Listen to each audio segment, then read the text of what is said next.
Je vous souhaite la bienvenue au nom de Jésus. Aujourd'hui, c'est notre deuxième jour de retraite que nous avons commencé hier et que nous allons clôturer ensemble demain. Par la grâce de Dieu, avec d'autres bien-aimés qui jusque-là ne sont toujours pas venus participer à ce partage de la parole. À ce moment de méditation de la parole de Dieu. La parole de Dieu qui est esprit et vie. Bien-aimés, nous prenons nos Bibles dans le livre des psaumes. Nous faisons lecture des 3 versets que nous avons déjà lus hier et qui nous permettent d'introduire le message d'aujourd'hui. Le psaume 110. Psaume 110. Nous lisons le verset 1, 2 et le verset 4. Psaume 110, verset 1 et 2, verset 4. Psaume 110, 1, 2, P, 4. Nous lisons pour la gloire de Dieu. Parole de l'Éternel à mon Seigneur. Assieds-toi à ma droite jusqu'à ce que je fasse de tes ennemis ton marchepied. L'Éternel étendra de Sion le sceptre de ta puissance. Domine au milieu de tes ennemis. Verset 4. L'Éternel l'a juré. Il ne s'en repentira point. Tu es sacrificateur pour toujours. À la manière de Melchisédek. C'est la parole de Dieu. Acclamons la parole du Seigneur. Acclamons la parole du Seigneur. Gloire à Jésus. C'est cette parole qui est la base de notre partage d'aujourd'hui. Sous le thème domine, couple chrétien domine au milieu de tes ennemis. Nous avons dit que ce psaume, c'est une prophétie. C'est un psaume prophétique du roi David qui concerne le Messie, qui concerne Jésus-Christ, qui est assis à la droite du Père aujourd'hui, qui règne avec le Père, qui est roi. Et la parole dit également, déjà à l'époque par la bouche de David, que celui qui allait être à la droite du Père allait cumuler 2 titres. Être roi et sacrificateur pour toujours, à la manière de Melchisédek. Roi sacrificateur, Jésus-Christ, assis à la droite du Père. Position de domination qui s'est accomplie. Nous avons lu et nous pouvons seulement donner la référence aujourd'hui. Quand nous lisons dans Éphésiens chapitre 1er, verset 19 jusqu'au verset 21, il est dit clairement ceci en résumé, que par la puissance de Dieu, Jésus-Christ est ressuscité d'entre les morts. Il est monté au ciel. Il est assis à la droite du Père, au-dessus de toute domination, de toute autorité. Disons Amen. Il n'y a aucune domination qui soit au-dessus de Jésus-Christ. Il n'y a aucune autorité, aucune dignité, aucun pouvoir qui soit au-dessus de Jésus-Christ. C'est le psaume qui nous introduit dans notre thème de cette retraite. Mais parce que c'est Jésus qui est concerné. En quoi nous sommes concernés? Toujours en lisant dans Éphésiens, au chapitre 2, versets 4 à 6, il est dit ceci: nous qui étions morts dans nos péchés, nous qui étions morts dans nos péchés, à cause de son grand amour, le Père Céleste nous a ressuscités ensemble avec Christ. Il nous a fait asseoir ensemble en Christ à la droite du Père dans les lieux célestes. Disons Amen. Pour nous qui sommes assis en Christ, nous sommes dans une position de domination. Nous régnons avec Christ et nous sommes participants à son sacerdoce royal. Disons Amen.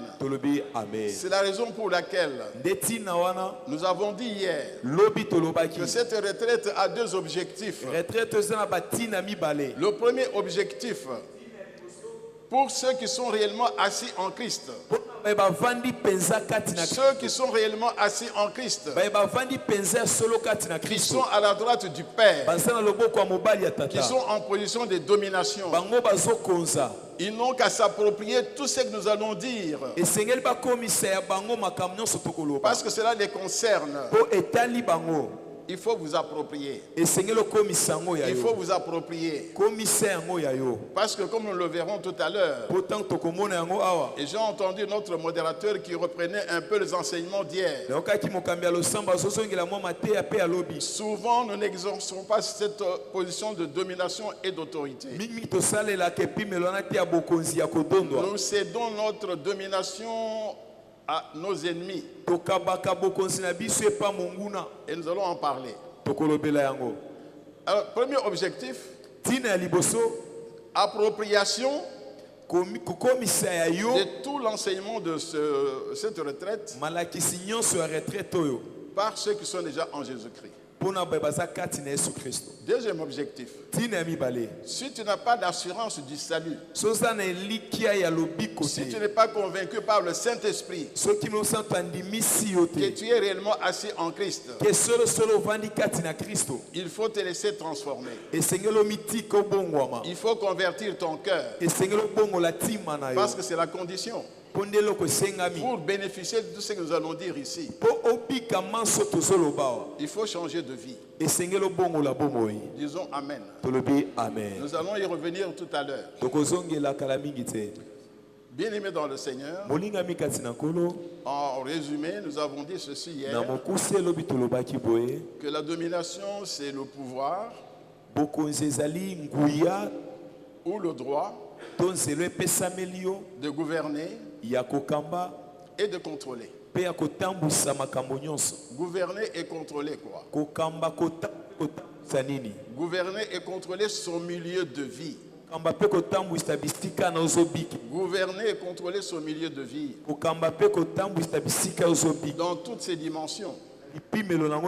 Dimension spirituelle, familiale, professionnelle, sociale, etc. Donc la domination doit couvrir toutes les dimensions de notre vie. Disons Amen. Mais cette domination ne vient pas de nous-mêmes. La domination appartient à Dieu seul. La domination appartient à Dieu seul. Comme c'est écrit dans Psaume 93, au verset 1 et 2, il est dit clairement que l'Éternel règne. Il règne. Il est revêtu de majesté. C'est lui seul qui règne. Il ne partage pas son règne avec quiconque. Disons Amen. Mais parce qu'il nous a fait à son image et à sa ressemblance, voici ce qu'il a fait. Dans Genèse chapitre 1 verset 26. Genèse chapitre 1 verset 26. Genèse 1er 26. Dieu dit ceci. Faisons l'homme à notre image, selon notre ressemblance, qui le domine sur les animaux des champs, sur les poissons des mers, sur les oiseaux du ciel, sur tout ce qui se meut sur la terre. Nous avons reçu la domination de la part de Dieu en tant que ses représentants sur la terre. En résumé, Dieu a dit ceci. Toi, homme, tu es mon représentant sur la terre. Je te donne le pouvoir de gouverner la terre. Nous sommes là pour gouverner la terre et exercer la domination.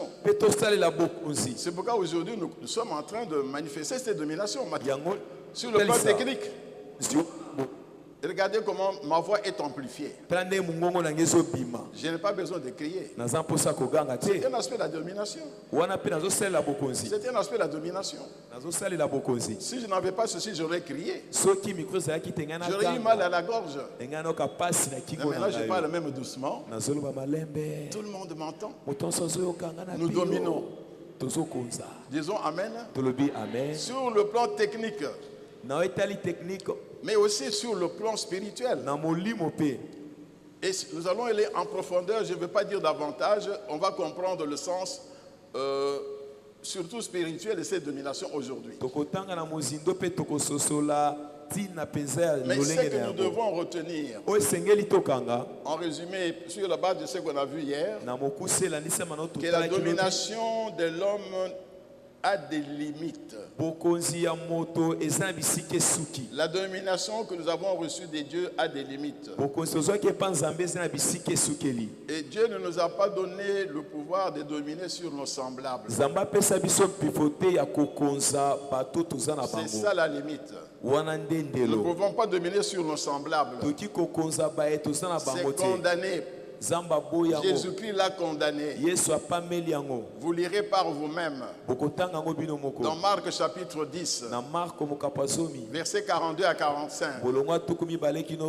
Il le dit lui-même. Moi, le Fils de l'homme, je ne suis pas venu pour être servi, mais pour servir. Je donne un exemple. Nous avons dit également hier que même dans l'église, il est interdit aux bergers de dominer. Comme nous le lisons dans 1 Pierre chapitre 5 versets 2 à 3. Amen. Amen. Alors, il y a eu une question centrale à laquelle nous avons répondu hier. Mais quel est ce véritable ennemi? Qui est le véritable ennemi que le couple chrétien ou le chrétien ou la chrétienne doit dominer?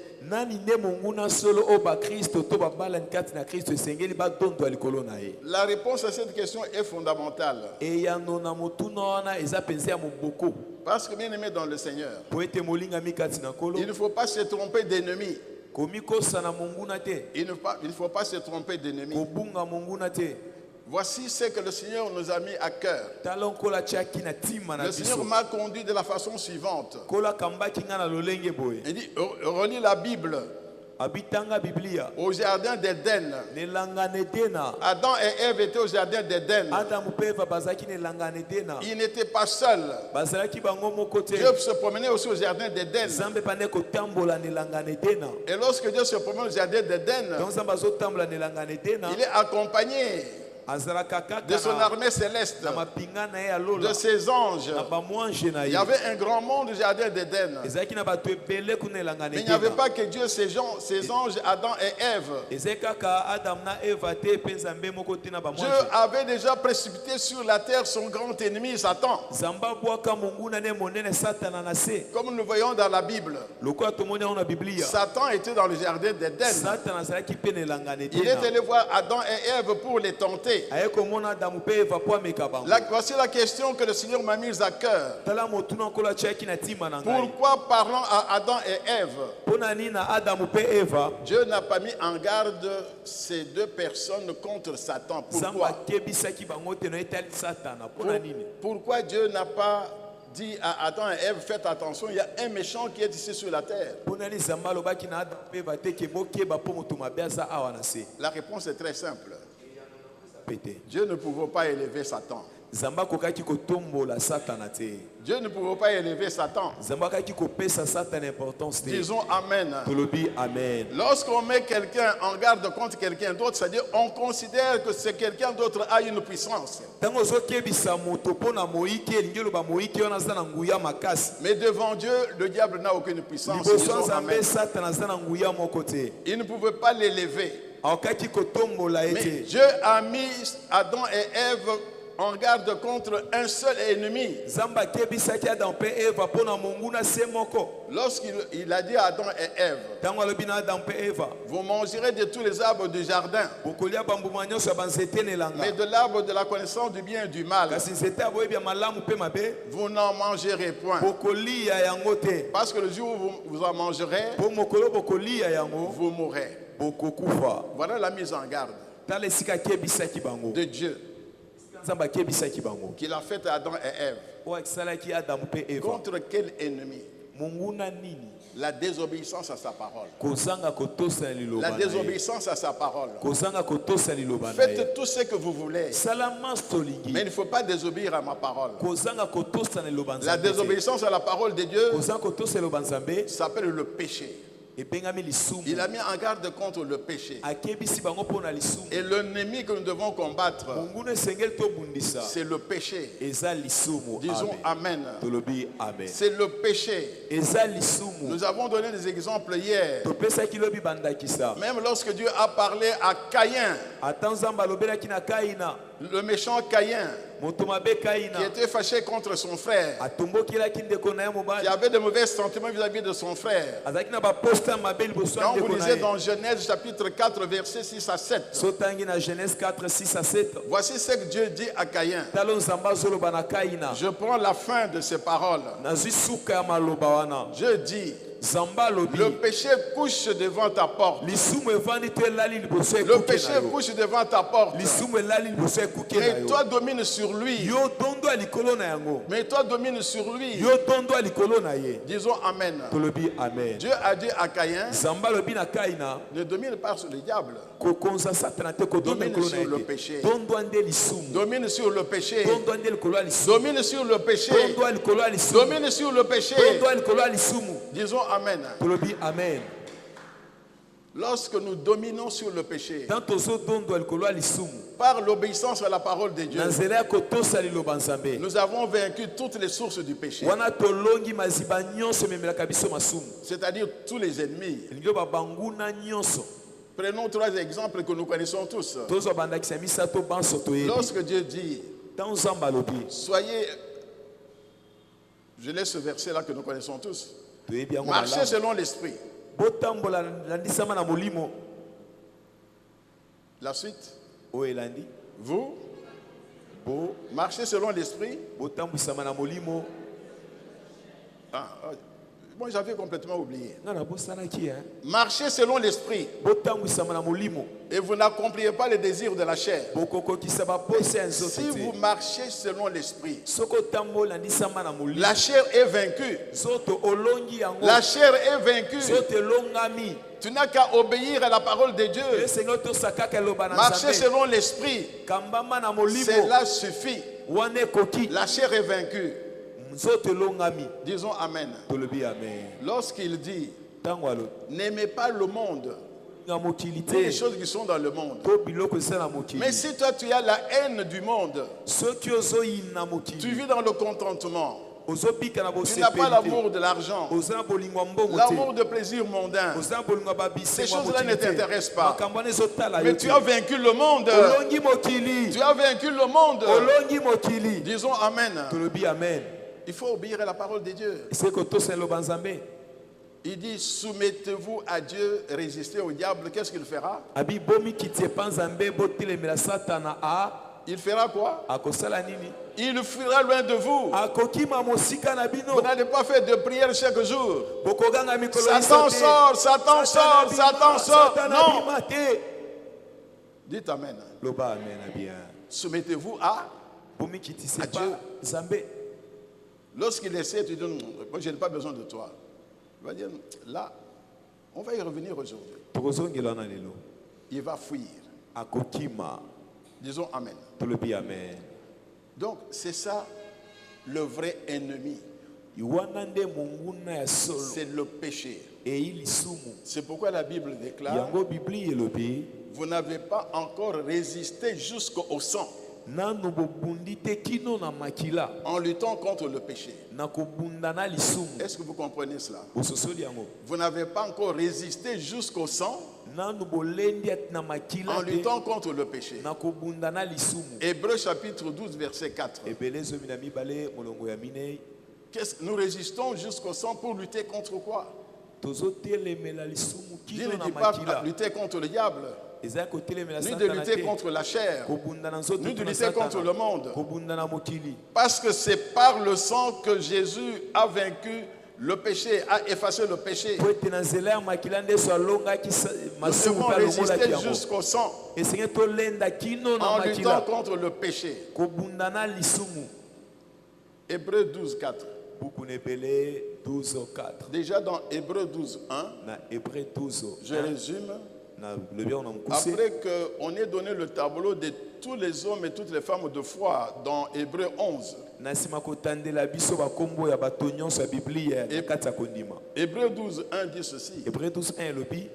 Parce que nous sommes entourés de tant de personnes de foi.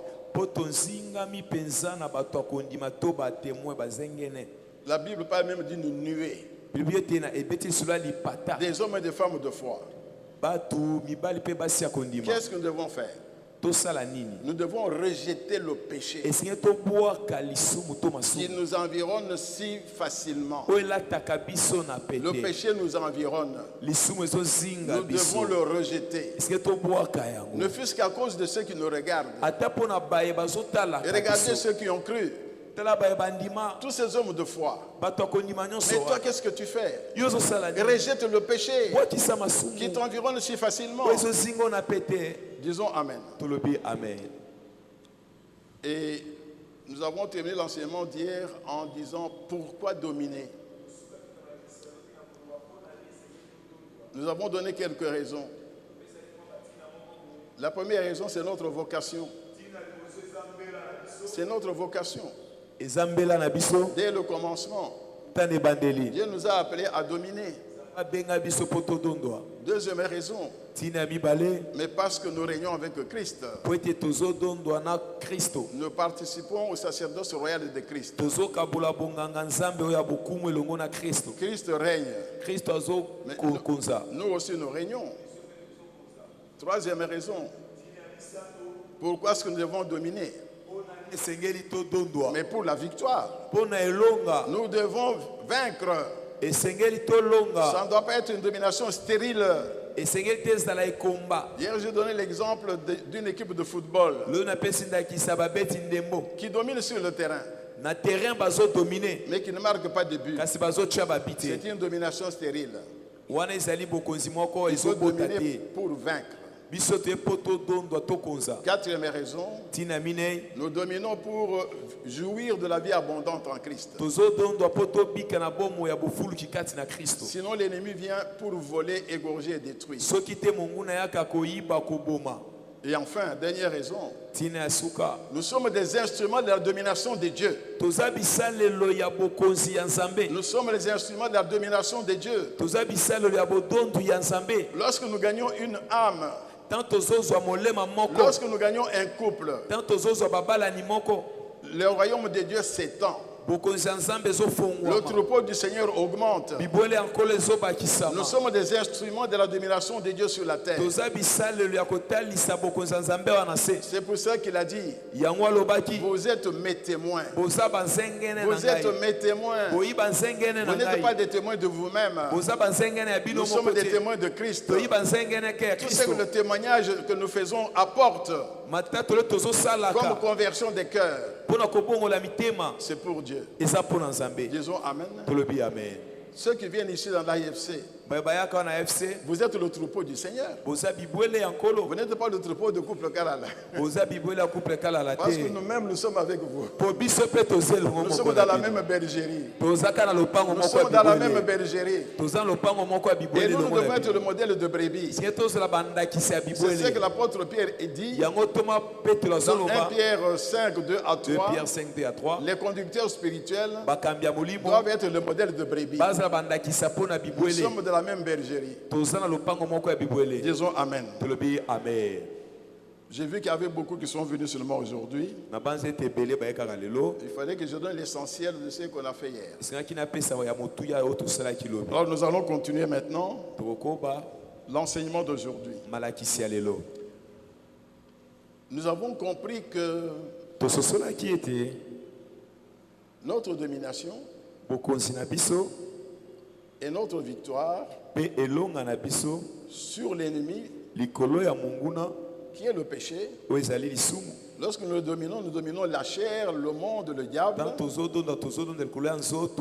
dépend avant tout de notre relation avec Dieu. Avant tout. Si tu es en bonne relation avec Dieu, tu es dans la domination. Tu es dans la victoire. C'est la raison pour laquelle nous devons nous élever dans notre vie vers Dieu. Nous sommes appelés à nous élever vers Dieu. Nous devons monter dans le domaine de Dieu. Monter à la montagne de Dieu. Là où il est assis. Disons Amen. Où est-ce que Dieu est assis? Ah, Jésus nous l'a dit. Notre Père qui est aux cieux. Notre Père qui est aux cieux. Il est au ciel. Et il est esprit. Alors si nous devons nous élever vers Dieu, ça veut dire quoi? Ça veut dire quoi? Dieu est au ciel. Il est esprit. Il faut comprendre cela, bien aimé dans le Seigneur. Nous élever vers Dieu pour être dans son domaine de domination et de victoire. Nous devons cesser d'être terrestres. Cessons d'être terre à terre. Cessons d'être terrestres. Cessons d'être charnels. Devenons célestes. Nous sommes des êtres célestes et spirituels. C'est ça notre nature. Nous devons nous mettre dans cette nature-là. Amen. Amen. Pourquoi nous devons nous mettre dans cette nature-là? Être des êtres célestes comme Dieu. Être spirituel comme Dieu est esprit. Mais bien aimé dans le Seigneur.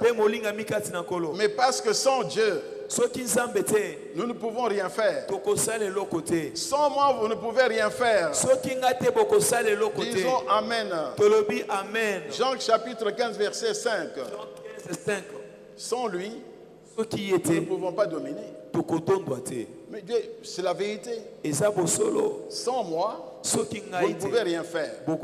Même la domination là, il est impossible de la réaliser. Mais la Bible dit, avec Dieu, nous ferons des exploits. Avec Dieu, nous ferons des exploits. Il écrasera nos ennemis.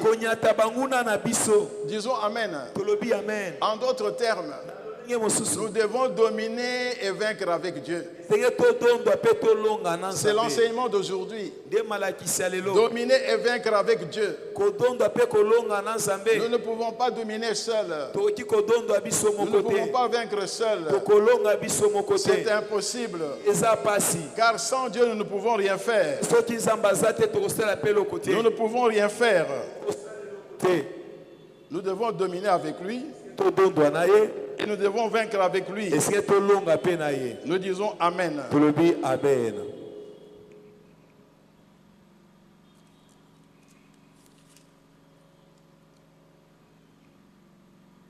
Et nous avons vu que le seul moyen de le faire, ce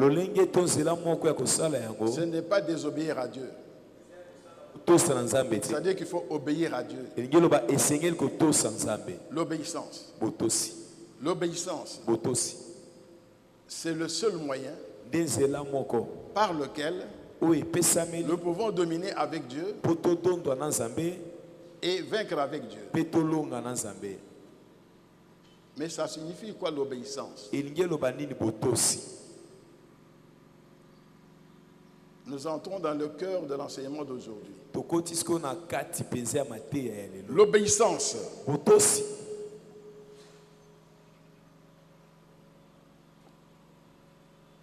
Il y a deux étapes. Il y a une première étape qui est très importante. Une première étape qui est importante. C'est ce que l'apôtre Paul appelle l'obéissance de la foi.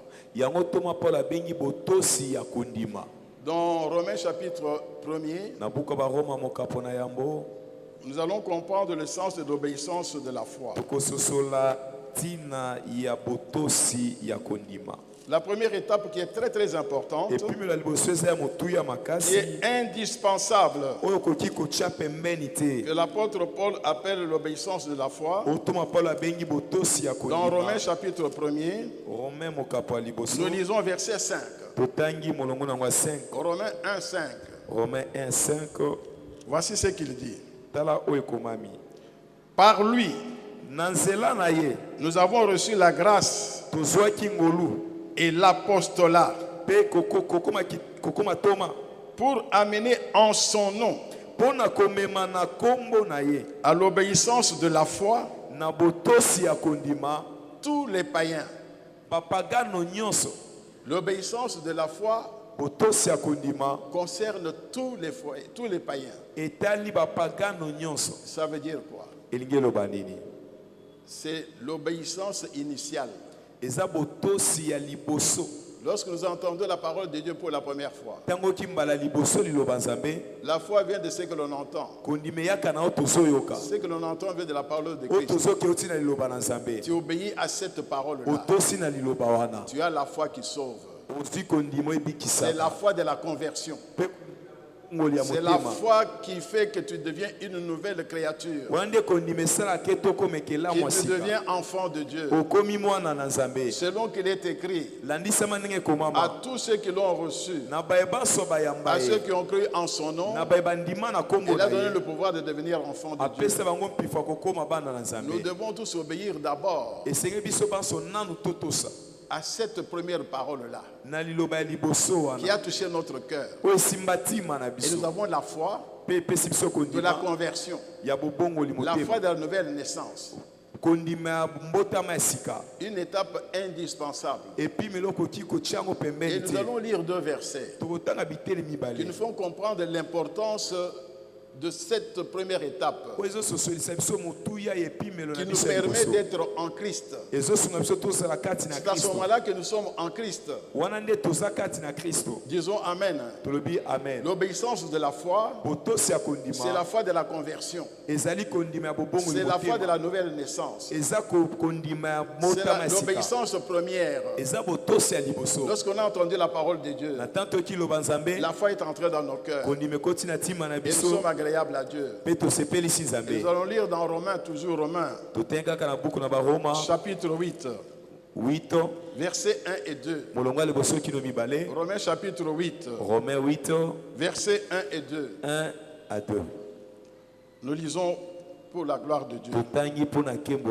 Voici ce qui est écrit. Il n'y a donc maintenant aucune condamnation pour ceux qui sont en Jésus-Christ. C'est-à-dire ceux qui sont passés par l'obéissance de la foi. Ceux qui ont eu la foi de la conversion. Qui ont eu la foi de la nouvelle naissance. La foi qui a fait d'eux enfants de Dieu. Il n'y a donc maintenant aucune condamnation pour ceux qui sont en Jésus-Christ. Écoutez le verset 2. Écoutez le verset 2. En effet, la loi de l'esprit de vie en Jésus-Christ m'a affranchi de la loi du péché et de la mort. Disons Amen. À la nouvelle naissance, nous remportons notre première victoire. À la nouvelle naissance, nous remportons notre première victoire. Une victoire initiale, une victoire fondatrice, une victoire qui conditionne toutes les autres victoires. La Bible dit, nous sommes affranchis de la loi du péché et de la mort. Nous avons vaincu le péché. Nous avons vaincu la mort. Christ nous pardonne. Il lave tous nos péchés. Nous étions morts dans le péché. Nous sommes ressuscités. Nous sommes en vie. Disons Amen. Alors vous comprenez, bien aimé dans le Seigneur, et la première chose la plus importante dans la vie d'un homme, c'est d'avoir la victoire sur le péché. Disons Amen. Lorsque tu viens en Christ, qu'est-ce que Christ t'apporte d'abord? C'est tu sors de la puissance du péché. Il te délivre de la puissance du péché. Disons Amen. Nous dominons le péché avec Christ. Nous dominons la mort avec Christ. La conversion. C'est pourquoi, bien aimé dans le Seigneur, le Seigneur m'a mis à cœur de vous dire, lorsque nous regardons dans nos assemblées, ou vous regardez dans votre voisinage, quelqu'un qui se dit chrétien, mais qui demeure dans le péché, tu pries pour lui, tu jeûnes, il fait semblant de prier, il fait semblant de venir écouter la parole. La première question que tu dois te poser, est-ce qu'il est converti? Est-ce qu'il est converti? Disons Amen. Parce que quand on est converti, à un moment donné, le Saint-Esprit va te parler. Qu'est-ce que tu es en train de faire? Ça, ce n'est pas ta nature. Tu agis contre ta nature. Reviens. Le fils prodigue, son père n'est pas allé le chercher. Il n'est pas allé le chercher. La Bible déclare qu'il est rentré en lui-même. Il est rentré en lui-même parce qu'il y avait un peu de feu du Saint-Esprit. Il a vu toute sa misère. Et qu'est-ce qu'il a dit? Je vais retourner auprès de mon père. Je vais lui dire, je suis indigne d'être appelé ton fils. Il a reconnu son indignité. Par la conversion, nous reconnaissons notre indignité. Et c'est la première victoire. Et si nos églises ne fonctionnent pas bien, nos ministères ne fonctionnent pas bien, c'est parce qu'il y a dans toutes nos églises, dans tous nos ministères, des non convertis. Ce n'est pas parce qu'ils viennent qu'ils sont au milieu de nous. Ce n'est pas parce qu'ils prêchent. Ce n'est pas parce qu'il prie. Mais le diable connaît bien la parole de Dieu. Le diable connaît la parole de Dieu. Ça ne suffit pas. Parce que l'obéissance dont il est question, la foi que nous avons, c'est pour l'expérimenter. C'est pour la vivre. C'est pourquoi il y a une deuxième étape. Après la foi de la conversion, que l'apôtre Paul appelle l'obéissance de la foi, nous avons la deuxième étape qui couvre toute notre vie. Après la conversion, la Bible déclare, nous marchons par la foi et non par la vue. C'est la deuxième étape. Marcher par la foi et non par la vue. Qu'est-ce que cela veut dire?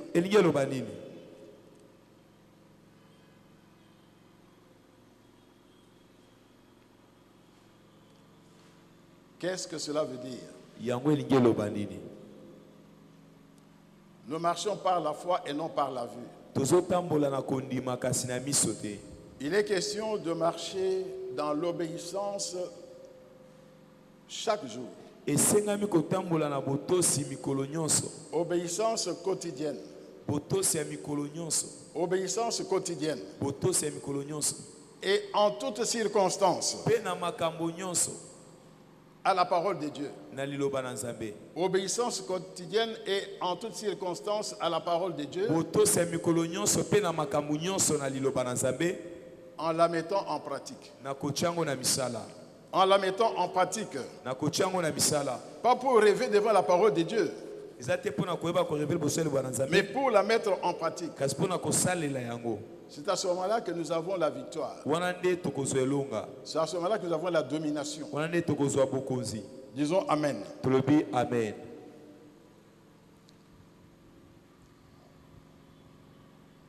Marcher par la foi et non par la vue signifie marcher dans l'obéissance quotidienne et en toutes circonstances à la parole de Dieu en la mettant en pratique.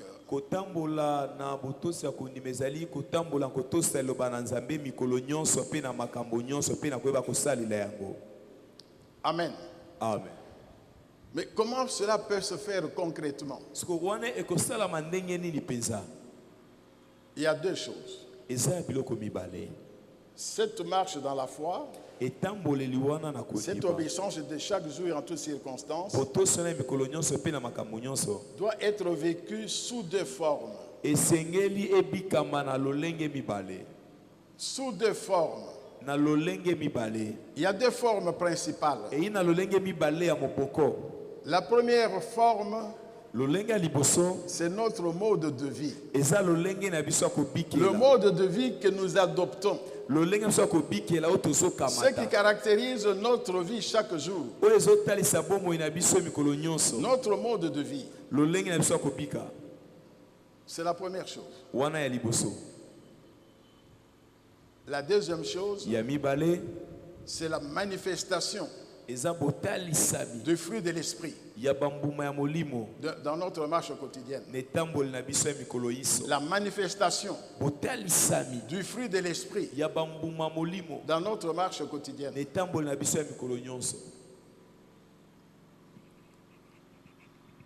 C'est de ces deux manières-là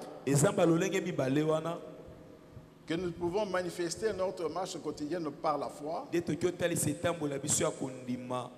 que nous pouvons manifester notre obéissance quotidienne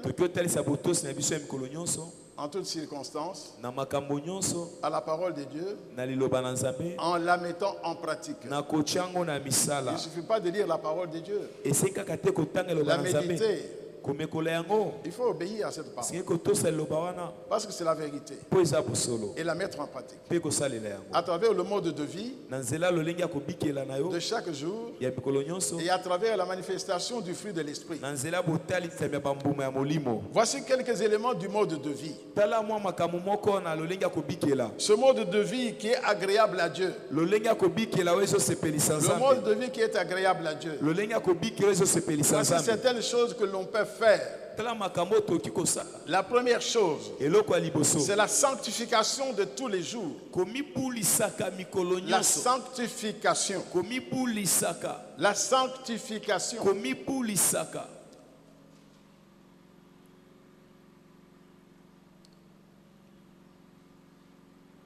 Amen. Voici ce que dit la parole de Dieu. Dans 1 Jean chapitre 5 verset 18. 1 Jean 5, 18. Dans 1 Jean 5, 18. 1 Jean 5, 18. Il est dit, Ekomami, celui qui est né de Dieu ne pêche point. Il se garde lui-même et le malin ne le touche pas. Disons Amen. Amen. Il se garde, il ne pêche point. Nous revenons au point de départ. Le péché qui fait que, comme j'ai suivi notre modérateur le dire tout à l'heure, quand nous péchons, nous donnons le pouvoir au diable, à l'ennemi, ou à la chair, ou au monde. Lorsque nous avons des amis avec lesquels nous sortons tout le temps, nous avons des amis du monde avec lesquels nous sortons tout le temps. Le jour où ils ne te voient pas, ils vont te chercher, mais celui-là, où est-il? Ils viennent pour mettre la main sur toi. Mais toi, on ne te voit plus, qu'est-ce qui se passe? Ah non, j'étais, mais viens, tu sais, on a découvert quelque chose de bien quelque part. Tu es sous le contrôle du monde. Disons Amen. Un jour, nous étions à une fête avec ma chérie. Après notre conversion, à cette table, il y avait un haut responsable du pays qui dit à ma chérie, mais ton mari là, nous allons le récupérer. Est-ce que vous comprenez ça? Leur résolution, c'était de me récupérer. Et ma chérie lui a dit, je t'interdis. Elle s'est fâchée tout de suite. La conversation a changé. Je t'interdis. Il n'est plus avec vous. Il est revenu totalement à moi. Elle est terrible pour ça. Moi, à table, j'étais calme. J'ai dit qu'elle a mis les choses au point. Je n'avais pas besoin de parler. Dites Amen. Se sanctifier, c'est quitter le monde pourri. Sortez du milieu d'eux, dit la parole. 2 Corinthiens 6, 17. Sortez du milieu d'eux. Ne touchez à rien qui soit impur. Et je vous accueillerai. C'est Dieu qui le dit. Si vous sortez de là, il vous accueille. Il sera votre père. Et vous serez son fils. Vous serez sa fille. Disons Amen. Et la parole déclare, pour cela, nous devons achever notre sanctification dans la crainte de Dieu. Voilà la première chose. Et regardez, c'est que quelqu'un qui était sanctifié, Job était sanctifié. Le diable ne pouvait pas le toucher. Il était sous la garde de Dieu. Satan lui-même est allé dire à Dieu. Quand il est allé voir Dieu, qu'est-ce que Dieu lui a dit? Est-ce que tu as vu mon serviteur Job? Vous savez que parfois Dieu est vantard. Il se vante parfois. Lorsqu'il voit des choses merveilleuses comme ça, quelqu'un qui le craint, as-tu vu mon serviteur Job? Il n'y a pas d'homme sur la terre comme lui. Il est intègre et droit. Il est intègre et droit. Craignant Dieu et se détournant du mal. Se détourner du mal. C'est un exemple. Il y en a d'autres que l'on peut donner. Soyons comme Job. Soyons comme Daniel. Soyons comme Joseph. Soyons comme Marie. Soyons comme toutes ces personnes qui sont sanctifiées dans leur vie. Disons Amen. Deuxième chose, c'est l'unité du couple ou de la famille basée sur des valeurs chrétiennes.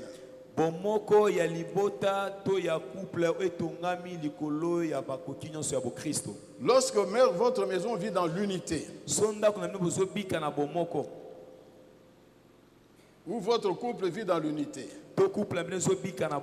fondé sur des valeurs chrétiennes, mais vous êtes dans la domination et la victoire. Des choses qui vous manquent, Dieu va vaincre avec vous tout ce qui ne va pas. Je vous donne l'exemple même d'un païen. Corneille. La Bible déclare qu'il craignait Dieu avec toute sa maison. C'est formidable. Il craignait Dieu avec toute sa maison. Il ne connaissait ni Jésus, ni le Saint-Esprit. Et Dieu a voulu qu'il puisse vaincre cette ignorance-là. Qu'il puisse vaincre cette pauvreté spirituelle. Il craignait Dieu. Il priait Dieu. C'était très bien. Mais ils étaient pauvres spirituellement. Ils étaient ignorants spirituellement. Ils ne connaissaient pas le Saint-Esprit. Que Dieu donne à ceux qui lui appartiennent. Et Dieu est venu pour qu'il puisse avoir la domination véritable avec lui et la victoire avec lui. Il fallait qu'il connaisse Jésus et qu'il reçoive le Saint-Esprit. Et c'est ça qui a été fait. Disons Amen. Soyons certains, quelles que soient les défaillances dans notre marche, mais si nous sommes d'accord dans notre couple, dans notre famille, sur des valeurs chrétiennes que nous cultivons ensemble, Dieu va nous donner la domination sur des choses qui nous échappent. Comme il a fait pour le couple de la Sunamite. Un couple hospitalier. Un couple hospitalier. Une hospitalité partagée. Mais dans cette maison, il y avait un problème. Il y avait la stérilité qui dominait la vie du couple. Quand on le voyait, on dit voilà, ils n'ont pas d'enfants. C'est un couple stérile. Dieu leur a donné la domination sur la stérilité et la victoire sur la stérilité. Disons Amen. L'unité du couple ou de la famille fondée sur des valeurs chrétiennes, c'est une voie de domination et de victoire. Troisième mode de vie, prière de foi. Prière de foi. La prière de foi peut être individuelle, elle peut être collective. Individuelle ou collective. Nous voyons dans la Bible des personnes qui ont prié seules. Isaac a prié seul pour sa femme stérile. Zacharie a prié seul pour sa femme stérile. Ils ont vaincu. Ils ont eu des enfants. Ils ont prié seuls. Anne la stérile a prié seule. Anne a prié seule. Et elle a vaincu. Sa domination, sa stérilité a été dominée et vaincue. Sur le plan individuel. Mais aussi sur le plan communautaire. Une prière collective de foi. Regardez, nous lisons souvent ce passage de la Bible. On dit oh, Paul et Silas étaient en prison. Mais qu'est-ce qu'ils faisaient ensemble? Ils chantaient la louange de Dieu. Et Dieu les a sortis de la prison. C'est la même chose. Si nous avons une vie de louange et d'adoration dans notre maison, une vie de louange et d'adoration, nous prions Dieu avec foi, ensemble, il donne la domination et la victoire. C'est pourquoi il dit, si deux d'entre vous s'accordent sur terre pour demander une chose quelconque, elle leur sera accordée par mon Père qui est dans les cieux. Si deux d'entre vous s'accordent sur terre, c'est le cas du couple, du couple chrétien. Disons Amen. Quatrième chose, la proclamation par la foi de la parole de Dieu en face de l'ennemi.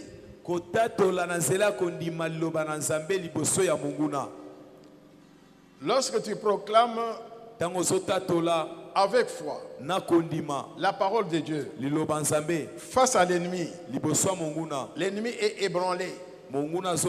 Cette parole, c'est une épée de l'esprit qui le frappe. Nous connaissons la parole que David a prononcée devant Goliath. David a dit à Goliath, tu viens contre moi avec l'épée, avec le javelot, avec la lance.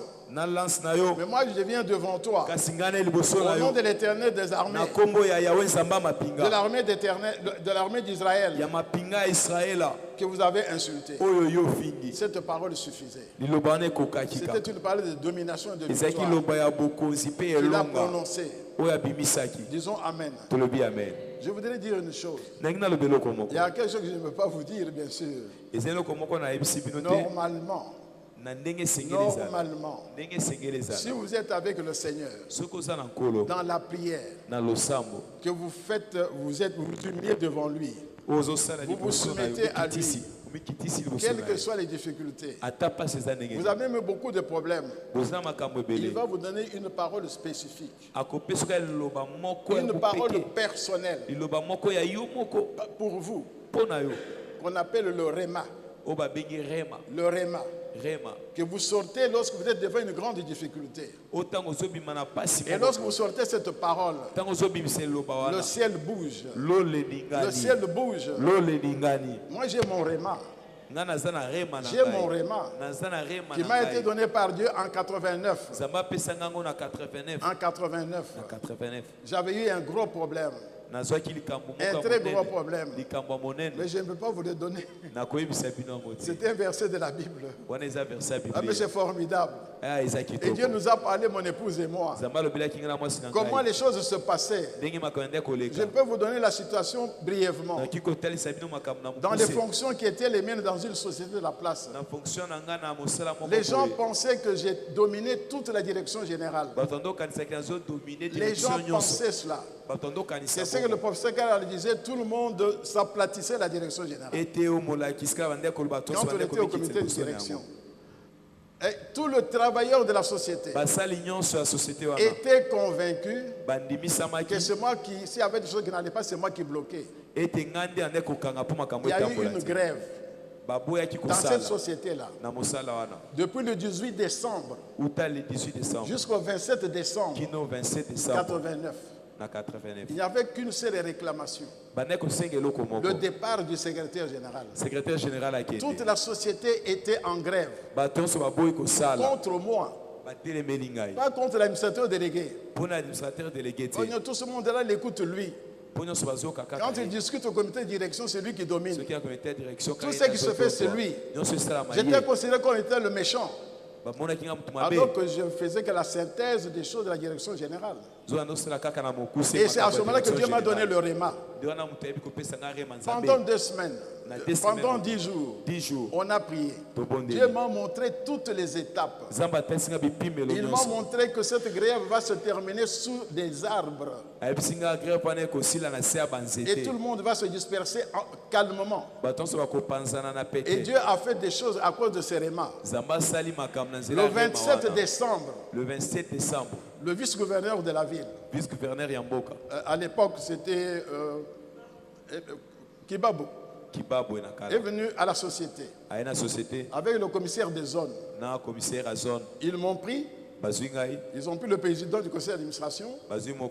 Il fallait rencontrer les travailleurs. Ils étaient tous venus en masse, quelque part sous les arbres. Nous étions à 4. Le vice-gouverneur, le commissaire des zones, le président du conseil d'administration et moi-même. Et on faisait face aux travailleurs. Ils ont crié. Ah non, non, c'est pas bien. Il doit partir. Alors, Kibabou qui est aussi un enfant de Dieu. J'avais déjà eu mon Réma. Kibabou leur demande. Il leur dit ceci. Nous avons le président du conseil d'administration. C'est lui votre père. S'il y a des problèmes, soumettez à votre père. Ils disent non, non, non, lui n'est pas notre père. Dites Amen. Amen. Le président du conseil d'administration. Président et conseil d'administration. Lui n'est pas notre père. Bah bien ça papa na bisoté. Malo Kibabou s'étonne. Qui va voir comme moi? Il dit mais votre père c'est qui? Papa na binezana. Il dit mais c'est lui. Et ça y est. Vous comprenez bien dans le Seigneur. Le Le Réma avait renversé. Il dit c'est lui notre père. Il y a des papas na biso. Il y en a qui ne me connaissaient même pas. Ils ont tourné la tête. Moi j'étais là calme, rempli du Saint-Esprit, avec le Réma à moi. Alors le vice-gouverneur dit, c'est votre père, oui, c'est votre père, oui. Mais si un enfant a des problèmes avec son père, est-ce qu'il va le tuer? Non. Ils disent tous non. Alors si c'est lui votre père, rentrez dans vos départements, allez travailler, donnez vos alliances à votre délégation syndicale, ils aillent voir votre père, il va régler vos problèmes. Ils ont accepté. Ils sont partis, ils ont repris le travail. J'étais leur père. Ça s'est terminé comme ça. Et la nuit, j'avais vu ça. Quand je me suis réveillé le matin, je disais à ma chérie, comment moi je vais être devant les travailleurs? Ils m'en veulent tous. Mais ils vont me lyncher. Mais j'avais la parole et Dieu a renversé. Vous comprenez cela? C'est pourquoi je dis ceci. La proclamation de la parole de Dieu. Pas n'importe quelle parole. Une parole spécifique. J'ai cette parole-là. J'ai cette parole-là. Et elle a joué à ce moment-là. Dans des circonstances compliquées, lorsque je me mets à genoux et je prononce cette parole, Dieu, tu m'as dit que Dieu vous donne votre réma. Que Dieu vous donne votre réma. Amen. Amen. La proclamation de la parole. C'est-à-dire que vous avez cette parole en vous. Cinquième chose. La plénitude du Saint-Esprit. La plénitude du Saint-Esprit. Lorsqu'on est rempli du Saint-Esprit, toute parole que l'on prononce, tout acte que l'on pose, sont des paroles et des actes du Saint-Esprit. Lorsqu'on est rempli du Saint-Esprit, les paroles que l'on prononce, les actes que l'on pose, sont des paroles et des actes du Saint-Esprit, avec une grande puissance de domination et de victoire. Je vais vous donner la référence, vous allez la lire vous-même. L'apôtre Paul a rempli du Saint-Esprit devant un magicien. Un magicien qui s'opposait à ce que l'apôtre Paul amène à la conversion un certain Sergius Paulus, un proconsul romain.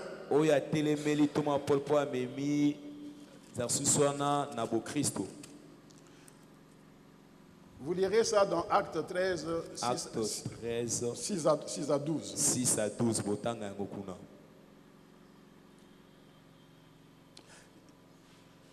Je vous lirai juste la parole qu'avait prononcée l'apôtre Paul rempli du Saint-Esprit.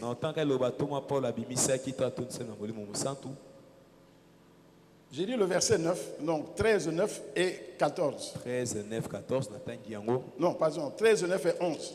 13, 9, 11. Alors Saul, appelé aussi Paul, rempli du Saint-Esprit, fixa les regards sur lui et dit, homme plein de toute espèce de ruse et de fraude, fils du diable, ennemi de toute justice, ne cesseras-tu point de pervertir les voies droites du Seigneur? Verset 11. Verset 11. Maintenant voici, l'ami du Seigneur est sur toi. Tu seras aveugle. Et pour un temps, tu ne verras pas le soleil. Aussitôt, l'obscurité et les ténèbres tombèrent sur lui. Il cherchait en tâtonnant des personnes pour le guider. Dites Amen. Amen. Il était rempli du Saint-Esprit. Et la parole qu'il a prononcée s'est accomplie immédiatement. Mode de vie Dernier point que je vous donne. Le renoncement à soi-même et le contentement. Avoir comme mode de vie le renoncement à soi-même et le contentement. Renoncer à soi-même pour Dieu et vivre dans le contentement. Souvent nous parlons de la pauvre veuve. Mais cet exemple est très profond. Ce qu'a fait la pauvre veuve, c'est très profond. Nous disons toujours qu'elle a donné tout ce qui lui restait pour vivre. Mais qu'est-ce que cela veut dire? Que cette personne avait la domination et n'avait pas l'amour de l'argent. Elle n'avait pas l'amour du monde. Elle avait la domination et la victoire sur l'argent. La pauvre veuve avait déjà dominé l'argent. L'argent ne représentait rien pour elle. Ce n'était qu'un moyen de vie. Qu'il pouvait donner ça, elle pouvait donner ça en comptant sur Dieu. Elle se contentait de ce qu'elle recevait de Dieu. Renoncer à soi-même et vivre dans le contentement, c'est la meilleure façon d'avoir la domination sur le monde. Vous ne pouvez pas jalouser quelqu'un. Quand on ne vit pas dans le contentement, on jalouse les autres. Je veux être comme tel. Je veux être comme celui-là. Il a une maison, moi aussi. Moi, je n'ai pas de voiture. Chez eux, ils mangent bien. Tu n'es pas dans le renoncement. Tu n'es pas dans le contentement. Tu es vaincu. Un jaloux est vaincu. Mais la pauvre veuve n'était pas vaincue. Elle avait vaincu l'argent. Elle n'était pas dans l'amour de l'argent. Disons Amen. Ce mode de vie-là. Vous pouvez voir quelqu'un avec des millions. Ça ne vous dit rien. Surtout comme ici chez nous, les gens aiment afficher. Vous savez, quand j'allais dans certains bureaux, je souriais quand je sortais de là. Je vois un patron d'une société. Pour montrer qu'il est devenu patron. L'une des manifestations. D'abord, c'est une montre très très chère. Mais toutes les montres montrent l'heure.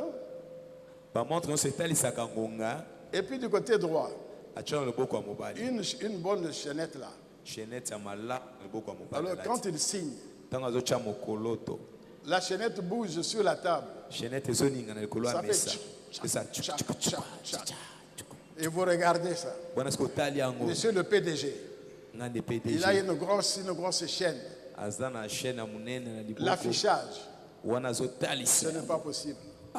Ce sont des hommes qui sont vaincus. Ils vivent dans la défaite. Ils n'ont pas dominé l'argent.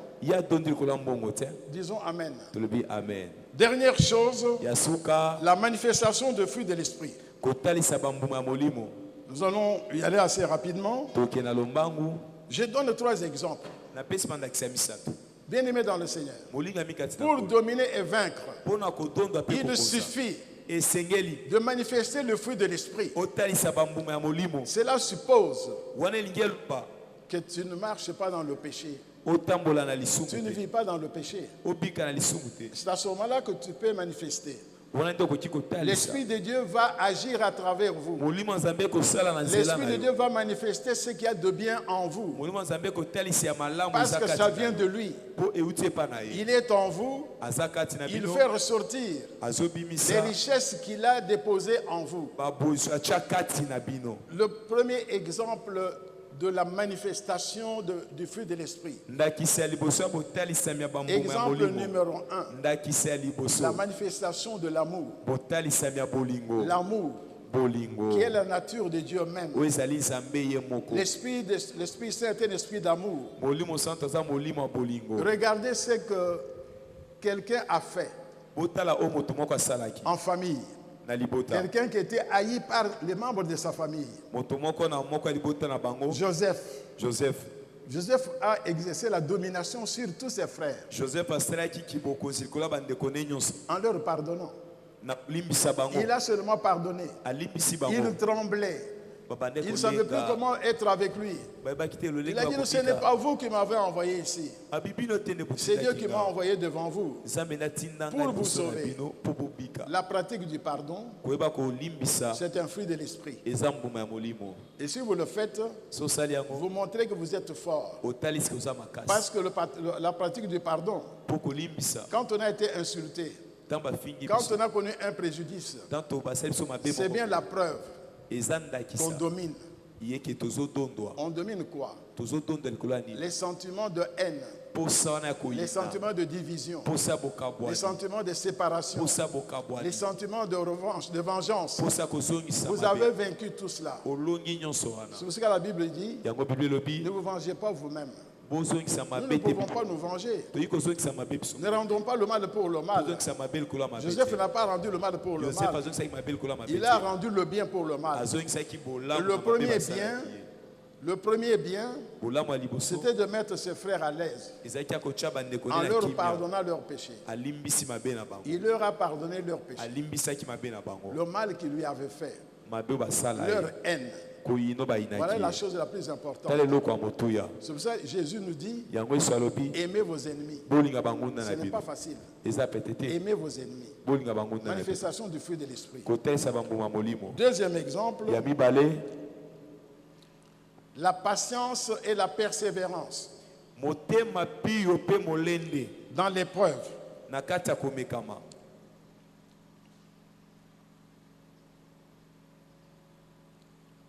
La patience et la persévérance dans l'épreuve.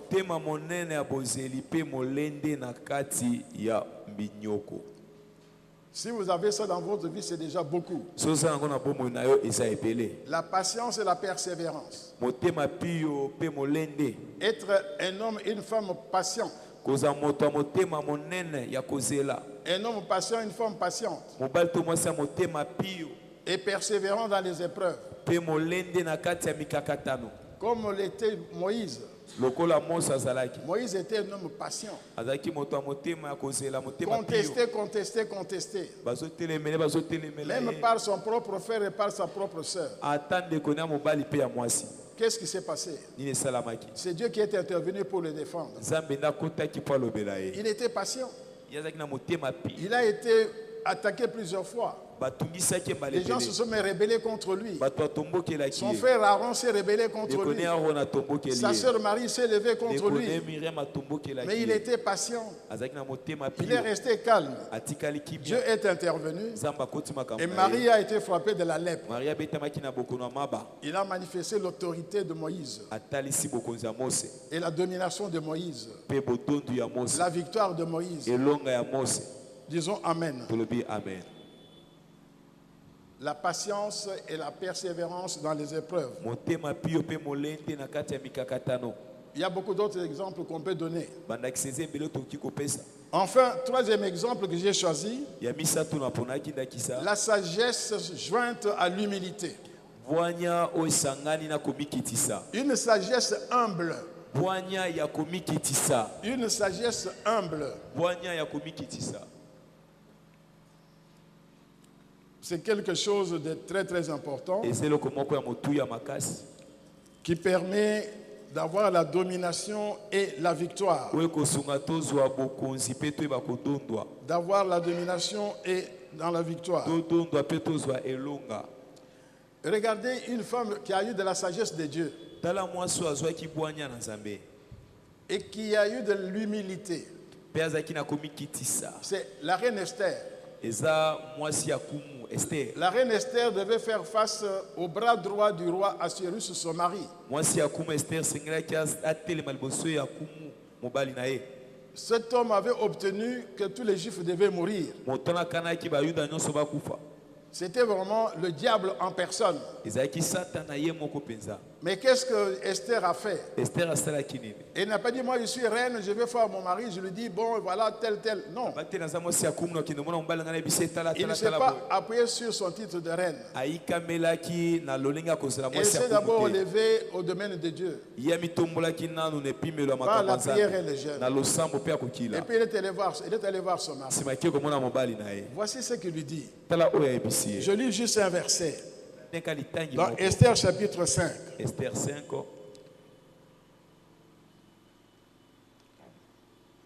Verset 6 à 8. Et pendant qu'on buvait le vin, le roi dit à Esther, quelle est ta demande? Elle te sera accordée. Que désires-tu? Quand ce serait la moitié du royaume, tu l'obtiendras. Esther répondit, voici ce que je demande et ce que je désire. Si j'ai trouvé grâce aux yeux du roi, il parle à son mari. Si j'ai trouvé grâce aux yeux du roi, et s'il plaît au roi d'accorder ma demande et de satisfaire mon désir, que le roi vienne avec Aman au festin que je leur préparerai. Et demain, je donnerai réponse au roi selon son ordre. Il parle avec beaucoup de sagesse, avec beaucoup d'humilité. Il invite son mari et son ennemi en même temps. Et nous connaissons la suite. Aujourd'hui, nous avions comme sous-thème, je le résume à la fin, comment dominer et vaincre. Comment dominer et vaincre. Il y a deux étapes. La première étape, c'est la foi de la conversion. La foi de la conversion. Comment dominer et vaincre. C'était l'enseignement d'aujourd'hui. Comment dominer et vaincre. C'est ce que nous venons de voir. Première chose, la foi de la conversion, l'obéissance de la foi, par lequel nous avons la victoire sur le péché et sur la mort. Et puis marcher par la foi, dans l'obéissance quotidienne, en toutes circonstances, à la parole de Dieu, pour la mettre en pratique, à travers le mode de vie, à travers la manifestation du fruit de l'esprit. C'est ça la voie de la victoire. Tu te sanctifies. L'unité sur des valeurs chrétiennes. Prière de foi.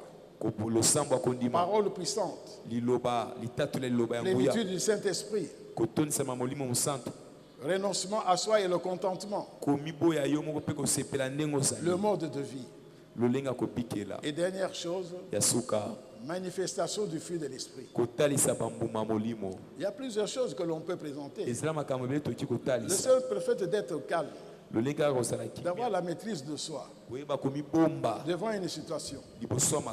Mais c'est une façon de dominer et d'avoir la victoire. Pendant que tout le monde tremble, toi tu as la maîtrise de toi. C'est le fruit de l'esprit. Il y a beaucoup d'exemples. La maîtrise de soi, c'est aussi un fruit de l'esprit qui montre que nous avons le dessus sur la situation. Disons Amen. Comment dominer et vaincre. L'enseignement de ce jour. Le Seigneur nous a conduits dans cette dimension. Mais nous dominons et nous vainquons avec Dieu. C'est le point de départ. Tout ce que nous avons dit, le mode de vie, c'est pour être agréable à Dieu. Le fruit de l'esprit vient du Saint-Esprit qui est en vous. Donc, dominer avec Dieu et vaincre avec Dieu. Il n'y a pas d'autre façon de le faire. C'est impossible. Disons Amen. Nous allons prier le Seigneur ensemble. Inclinons dans la prière.